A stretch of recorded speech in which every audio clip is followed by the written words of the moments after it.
Hey, what's up, everybody? Welcome to the BHITB podcast. I'm your host, Dante Fortson. So today we're going to be continuing this series. This is Satan's America. This is part 6 or episode number 22 for those of you who like to go read the show notes later on. You can find those on blackhistoryinthebible.com. Make sure you subscribe here on YouTube and on Twitter. I don't have a bunch of followers on Twitter yet, but they're climbing slow. You can get a bunch of updates if you use Twitter. I do post the updates from the website there. I do post the podcast there as well. So if you want to get everything in one place, you can do that. Or you can subscribe on blackhistoryinthebible.com. Just drop your email address in any of the subscription boxes. You'll get a free book, Pre-Slavery Christianity, and that will be sent to you in the email. It's a link to a PDF version of the book. And also make sure you click the confirmation link so you'll get updates on when new shows and other stuff is posted. For those of you who are not yet patrons, also shout out to the patrons. You guys are great. Thank you guys for the support. And if you're not yet a patron, there are 2 different patron levels, the Red Pill level and the All Access level. You can go check those out. There's a bunch of free stuff in the welcome package. It's downloadable when you get it. It's a zip file. You just download it. It has free books and printable Bible study sheets and other stuff in there. So if you're not a patron, go check out our Patreon page and become a patron. Also, let's see here. BHITB apparel is in the works.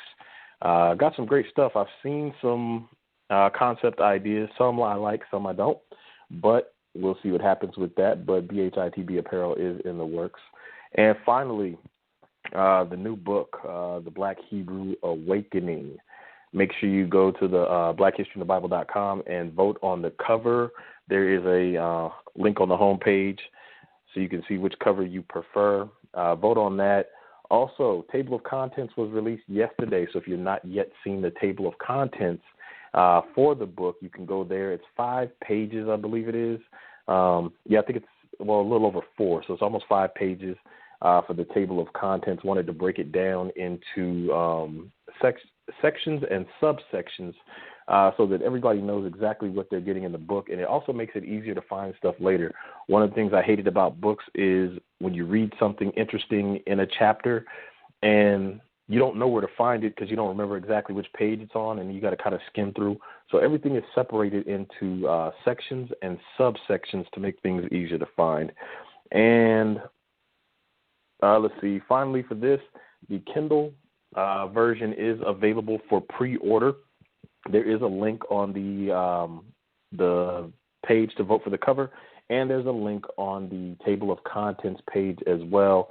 And also, if you go to any of the other pages, if you scroll to the bottom, there's a link to pre-order the Kindle version of the book. It does come out November 15th, 2018.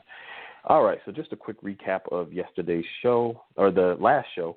We talked about replacement theology, and then we talked about the Renaissance as well and why we see the replacement of black images of Hebrews in Christ replaced with European images of Hebrews in Christ.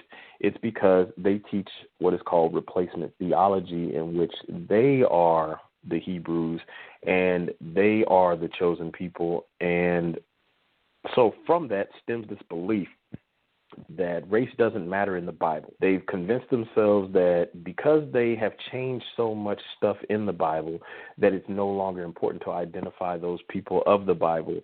And they also teach that the Hebrews scattered and mixed into all the world, even though the Bible does not teach that. The Bible teaches that Hebrews would be slaves and that the Hebrews would be taken into the world by slavery and that they would be treated a certain kind of way. They would be known as a byword.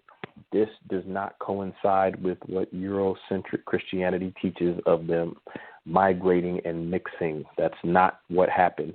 And I went over that in a few episodes back. So let's get started in today's lesson. I briefly touched on the Chaldeans last show. The Chaldeans, I mentioned that they were not the original Babylonians.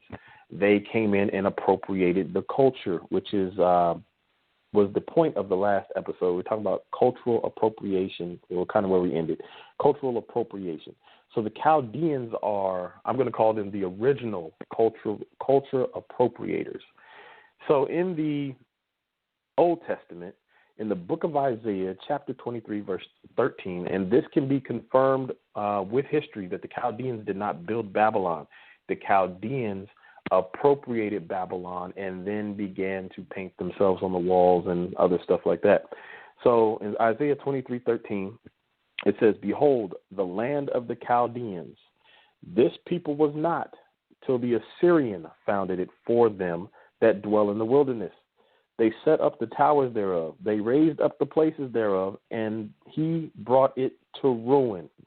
So the Assyrian, which we touched on, the Assyrian came out of the Cushite empire of Babel, and then they went and established other stuff in the area.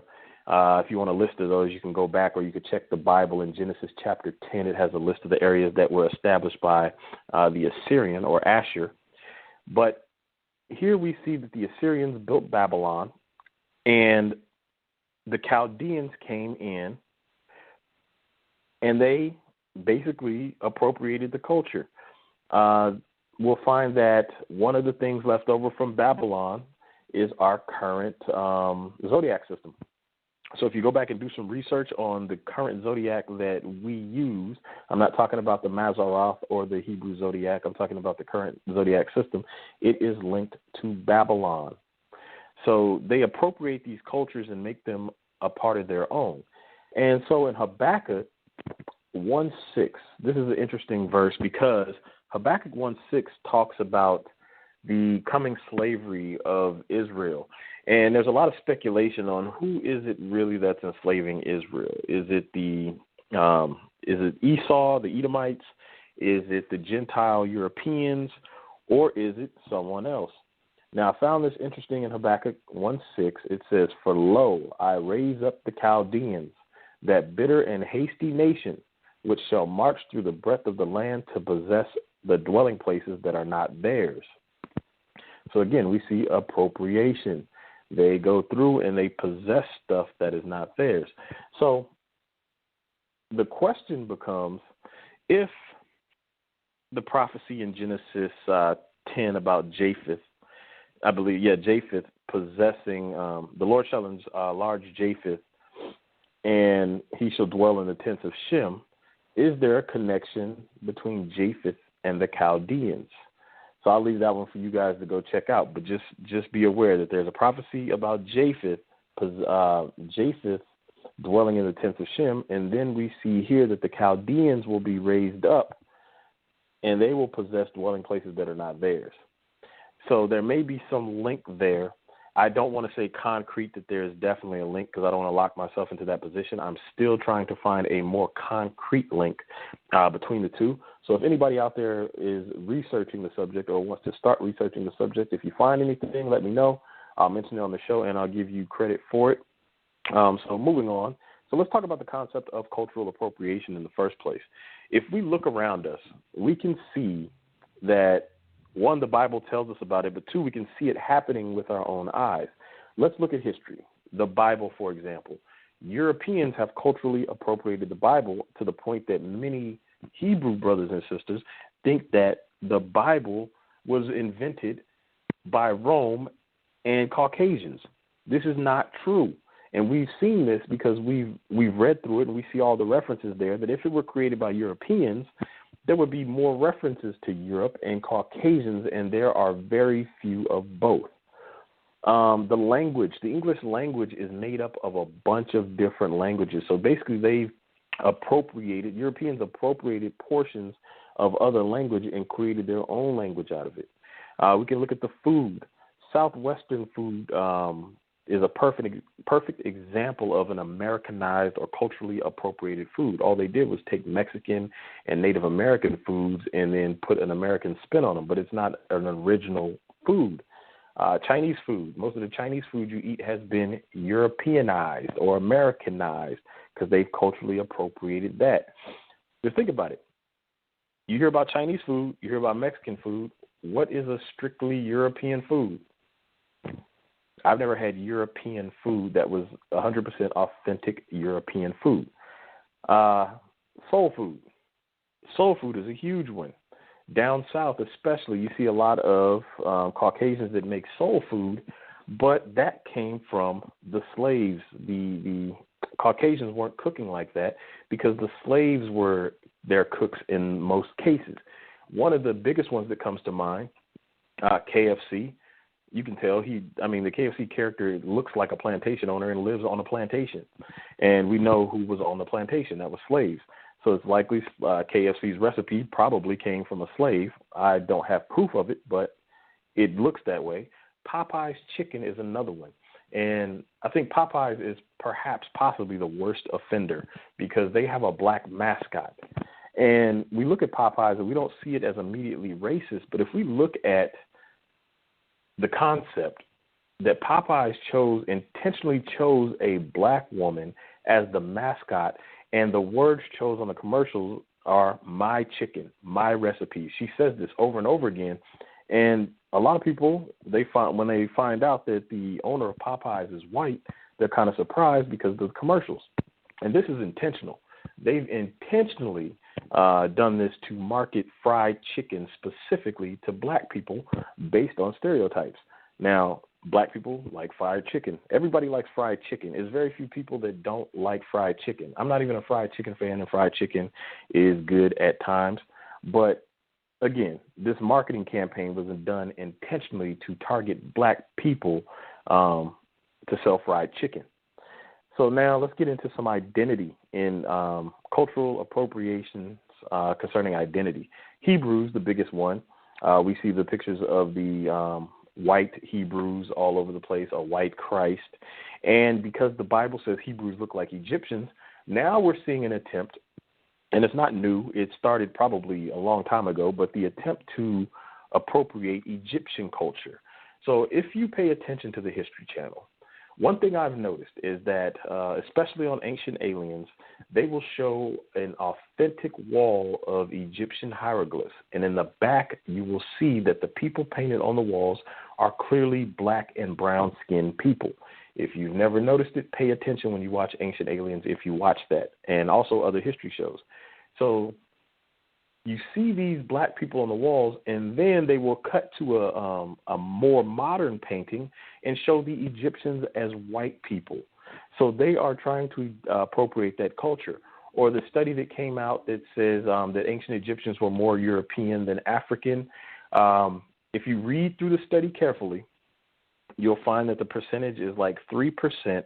It's only from the woman's side, and they took these the mummies that they did the test on, they took them from a very specific area, and I think it was only 2 out of 131 exhibited this. And so then they presented it as Egyptians are more European than African. And several scientists responded to that and pointed out that the study was very misleading and would give people the wrong idea about ancient Egypt. So there's an actual attempt going on to appropriate culture. This is why when you get in conversations with Europeans and you start talking about Egyptians, they try to argue that Egyptians were not black, even though we can look at the wall. And when you look at the wall, some of them will then say, well, those aren't black people. They are dark-skinned Caucasians or tanned Caucasians. And we know that's not true. We can look at the lips and noses and, you know, other stuff that they painted, the afros, and see that these are not dark-skinned Caucasians. So this is going to bring us to the culture. And this part I have been more into lately now that I've become a lot more aware of what's going on around us in society. And I started to look at culture as we know it, and it has been appropriated. Let's start with music. Music, for example, is the hugest one. Let's start with what we hear on the radio before we can get to the music videos. So we hear these songs on the radio, right? Drugs, popping pills, smoking, coke in some cases, selling drugs, doing drugs. That is what is presented to the predominantly black audience through hip-hop. And I'm going to get to some of the other art forms too. But drugs in hip-hop has been huge. Sex, that is presented to us. We have half-naked women dancing in all these videos. And, you know, you don't think anything of it when you're younger, but as you start to get older, you start to see that it becomes more and more sexual, especially in R&B. R&B has a lot of sexual innuendo in it. Peaches and Cream is a good song. It's the first one that pops in my head right now. You have Adina Howard's Freak Like Me. You have all these other songs that are very, very, very sexual in nature. And then there's the violence, the thug or gang lifestyle that is portrayed in these videos as if it's something to be proud of. And notice that in the music, not just the videos, but in the music, it's okay to rap about black people killing black people. But if you were to start to rap about Jews killing Jews, or if you were to start to rap about black people killing Jews, or black people killing white people, or black people killing Mexicans, maybe not even Mexicans, they wouldn't care that much probably. Not the Mexicans, but the people who put out the music probably wouldn't care. But if you were to start to talk about, if these rappers put out songs about killing white people and killing Jews, there would be boycotts everywhere. But because they're talking about killing other black people and perpetuating the stereotype of black-on-black violence, it's okay. Now, one of the things I noticed, and I'm going to use these people as examples. I don't blame them for this, but I just want to use them as examples. Vanilla Ice, Eminem, and Macklemore. Right there, they're all white rappers, and they're in the same industry as the black rappers, right? However, Eminem wasn't promoted using drug use. He mentioned drug use in his songs, but it was never the overwhelming theme of his songs. He mentioned drug use, but they weren't promoting him with drug use. They weren't promoting Eminem. Before I move on that, Macklemore wasn't promoting drug use, and Vanilla Ice wasn't promoting drug use. Eminem wasn't promoting lots of sex. Vanilla Ice, to my knowledge, was not promoting lots of sex, and neither was Macklemore. So when we see that it is possible to promote these people without drugs and sex, ask yourself, why are they doing it? And so finally, let's go get to the thug lifestyle, the gangster mentality that is pushed in the music. We see that they didn't use these white rappers to push that kind of lifestyle. These white rappers weren't gang-banging on a song. They weren't shooting every N-word that they see in the song. I mean, this wasn't how they were promoted. They were promoted completely different. You see that Eminem, he was more of a, this is how I'm venting. I have these issues with my family. These are mother issues. Whether you agree with what he said or not, he basically vented on the tracks that he did.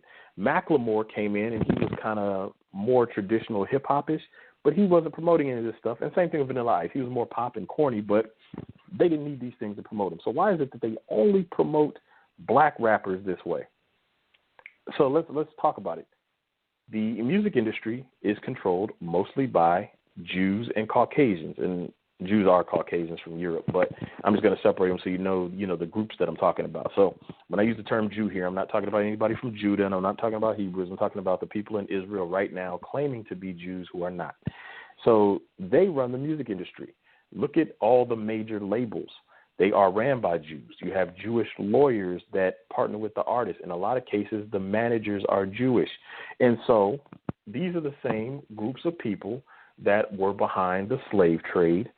And because they financed the slave trade and because they have appropriated the Bible and they've appropriated Hebrew culture, their goal is to keep the real Hebrews down. And so you do that by controlling the culture or the music. And so if all our kids see are drugs, sex, and violence constantly, and that is the culture they're brought up in, what do you think they're going to do? The latest one that kind of irritates me the most, and I feel like I'm sounding like my grandparents here, but all the kids calling themselves savages. It's crazy because that's the reason that Europeans used to justify killing us and the Native Americans in the first place. That's the reason they used to justify enslaving us, is because they called us savages, and now basically the black youth are trying to reverse everything that was fought for and accomplished during the civil rights movement and other movement. They no longer call us savages, and so now the kids are now calling themselves savages for them. So when they are now shot by police, they can use that excuse when they go to a song and say, oh, here it is right here. He says he's a savage. He says he has guns. He says he does drugs. He says he's a womanizer. They can use all these things against us through the music. That's why when you see like a black person murdered by police, the first thing they do is the Botham Jean, for example. First thing they did was went into his apartment and found drugs, supposedly. I doubt it, but they went there and found drugs as if the drugs justify it. So these are things you need to be aware of. The next thing we'll talk about is the wardrobe part of it. So when you see the music videos, what do you see? You see the sagging pants, or now they're feminizing the black man, skinny jeans and skirts in hip-hop, fingernail polish, bisexuality, transgender. They have all this stuff going on in hip-hop right now, lesbianism, everything you could possibly think of. But yet we don't see positive rappers. There are doctors and lawyers that rap. Some of them are pretty good. There are lots of underground rappers who have a positive message. And I'll give you one that independent rapper, he's not really underground, but David Banner. I just listened to David Banner's God Box. Finally, it's been out for about a year and a half, but I finally listened to God Box. God Box is probably the wokest album I've ever heard in my life, and it's really, really good. Beats, lyrics, everything, and it has a pro-black message. And yet David Banner isn't getting mainstream push. I haven't heard any of the songs on the radio. Why? Because he's not teaching our youth that drugs, sex, and violence is the way. And he has in the past, and he admits to that.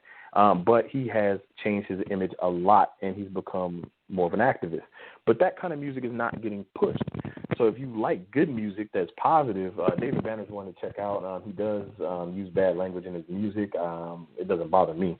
So if it bothers you, you may not want to listen to it. But if it doesn't bother you, it's very good, actually. It's called the God Box, which is the latest one.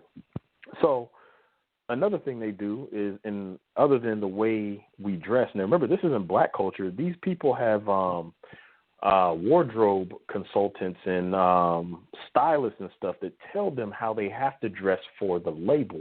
So a lot of times when you see these rappers going out in public and doing videos and stuff like that, they have somebody that's dressing them to appeal to a certain crowd and portray a certain image. Another one is the half-naked women, which I mentioned earlier. They throw all of our black women on screen, half-naked, gyrating, and sexualizing the black women. Now, they do this to a degree in some of the whiter art forms, I'll say it that way, because we know that blues and, some of the other stuff, country music stuff that they've stolen from us and they do isn't necessarily their art form. It's something else that they appropriated. But they only do it to a degree. They always do it to our women, even some of the pop stars. Look at Beyonce, Nicki Minaj, all of them. Even the main ones are over-sexualized. They emphasize bling over investing. They show us, you got to get the jewelry and the cars. You got to go after the bag. You got to do all this. But they don't never talk about what to do with it after. They don't talk about jumping into stocks and bonds or investing it. They don't teach us about residual income. They teach us that you're supposed to go buy out the bar, get all the liquor so you can get all the women so that you can be seen as that guy or that girl. So these are the things that they want us to believe we need to do. And so you see that a lot of kids idolize this. They get a lot of money. They don't want to invest it. They want to go spend it. People get their tax returns. They go buy a new car. And then the car gets repoed a year later because they can't keep up on the bills. So now they're out of the tax return money. They don't have a car. Their credit is messed up. And this is because they're trying to idolize that lifestyle. Now imagine if they saw something different on TV and in music videos and stuff like that. It would be a whole different ball game, which is going to bring us to movies and TV. We see the stereotypical black roles on TV. And Key and Peele, they bother me. I'll say that. Peele, I like him a little more than I like Key. But it's something about those two that it bothers me. So we see that they kind of play the minstrel roles where it seems like they cater to entertaining white people. Now, some of you may agree, may not agree, but if you really pay attention to their body of work, you'll see that there's a difference. The driving Miss Daisy sort of roles or the slave roles. If you notice in Hollywood, we get a ton of slave movies. We get a ton of gangster movies. I just watched Superfly, which was really a good movie. But our people are always portrayed as pimps and hustlers and drug dealers. And in the movie, like everybody's a pimp, hustler, or drug dealer in this movie, except for the cops are white, but they're crooked cops. So, like, nobody really has a good role in any of these movies, but every single black person in the movie Superfly is a bad guy. Every single one. There wasn't one good black person that I could think of in that movie. So we get movies like that, or we get Nat Turner, or we get TV shows like Underground, which was very good. We get Roots. We get Roots rebooted. I mean, we get all these movies to remind us that we're slaves, or that all we can be is drug dealers or basketball players. We got, like, I think there's 2 new shows on Netflix. One's a movie, one's a TV show about black basketball players. There's one about a black female wrestler. I mean, these shows just are basically saying all we can be is entertainers, and in some capacity, whether it be sports or music. And then when you have a leading black woman part, her counterpart or her husband or her love interest is almost always a white male, with the exception of the show Blackish and maybe a couple others. Being Mary Jane comes to mind, where she's sleeping with all kinds of men. They have to either be promiscuous or an adulteress, or they have to be married to a white male in order for this role to work. Let's see here. The black men, again, I mentioned we get roles like thugs and gangsters. We get absentee father roles. We get the roles of hustlers. In the original Birth of a Nation, if you recall, they cast the black man as a rapist, like a rapist, villainous type. And so we get stereotypes and all this. So this is the projection that we see. And again, Jews and Europeans control the movie and TV industry. So there's a certain way you have to act. Look at Steve Harvey. Look at how his talk show does not cater to black people. He's a black man. His old TV show, the Steve Harvey Show, did cater to a lot of black people, but then when he blew up, that started to change, with the exception of Family Feud. I think everybody loves Family Feud. To me, Kevin Hart is starting to go in that direction. Look at some of his old work, like Paper Soldiers, that was predominantly black, and now he's on shows like TKO that has a predominantly not black crowd. Some of his work is starting to shift, and I don't knock them for it per se. It's just something that I've noticed that goes on with the movie and TV industry. I don't knock Kevin Hart for, going out there and doing his craft because he is nothing that says he can only cater to black people. It just seems that the higher up they get, the more they start to change and cater less towards a black audience and more towards a white audience, as if they're abandoning the roots that they started with. So Europeans have appropriated and now control what we perceive to be black culture, the music we listen to, the movies we see, the way we dress, the way we spend our money, because they want us to believe that this is the lifestyle we should have, when in reality, they're taking all that money that they're making off of us and they're investing it in their 401ks. They're starting up trust funds for their kids. They're putting away money for their kids' colleges. They're buying real estate up so they can own stuff. They're starting these companies. So the problem is here that in order for this to stop, we as a people, as individuals, not even as a people, we don't need to rally. We don't need to gather together or start any movements. You as an individual have to make the decision that you're not going to buy the trash that they put out. You're not going financially. Because if you as an individual do that, it doesn't matter what everybody else is doing, because there may be millions of other individuals that said, you know what, we're no longer going to support rap that pushes drugs, sex, and violence. We're not going to buy it for our kids. We're not going to request it on the radio. We're not going to support movies that show every single black person as a bad guy in the movie, no matter how good the movie was. And again, the movie was good. But, however, it did show every single black person as a bad guy. So keep that in mind. I'm out of time for the day. Make sure you go pre-order the Black Hebrew Awakening on Kindle. There's a link on blackhistoryinthebible.com, or you can search for it on Amazon, the Black Hebrew Awakening, the second edition, pre-order, not the first one that you find on there. So until next time, I'm out.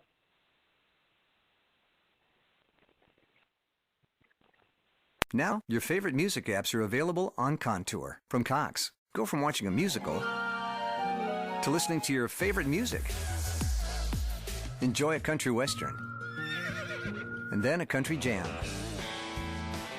Go from a love story to love songs. Or go from action flicks to something that makes you feel like an action hero. Now with Contour from Cox.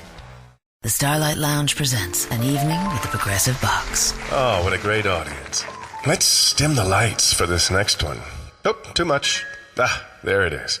Gotta get things just right. Like Progressive's Name Your Price tool. Tell us what you want to pay, and we help you find coverage options that fit your budget. And now, the mood is right. Wait, the lights are back on again. Trudy, can you? And now it's completely dark. Progressive Casualty Insurance Company and Affiliates. Price and coverage match limited by state law.